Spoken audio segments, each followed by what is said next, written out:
নমস্কাৰ অসম নিউজ এক্সপ্ৰেছলৈ মই শবনম ইয়াসমিন আপোনালোকক স্বাগতম জনাইছোঁ। এই মুহূৰ্তত আপোনালোকৰ বাবে লৈ আহিছে এক চাঞ্চল্যকৰ খবৰ।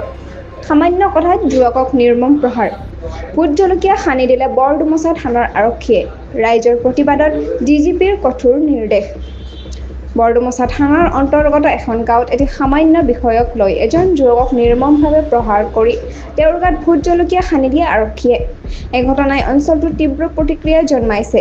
ৰাইজে পথত নামি আৰক্ষীৰ এই দাদাগিৰিৰ কঠোৰ বিৰোধিতা কৰিছে।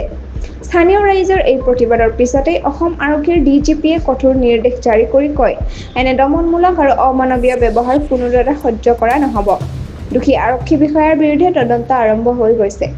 অন্যফালে মুখ্যমন্ত্ৰী ডক্টৰ হিমন্ত বিশ্ব শৰ্মাই ইতিমধ্যে আৰক্ষীক ৰাইজৰ প্ৰতি সহানুভূতিশীল হ'বলৈ নিৰ্দেশ দিয়াৰ পিছতো একাংশ আৰক্ষী বিষয়া মুখ্যমন্ত্ৰীৰ সেই নিৰ্দেশক অবিহনেৰে উপেক্ষা কৰি অহংকাৰী মনোভাৱত আচৰণ কৰি আছে।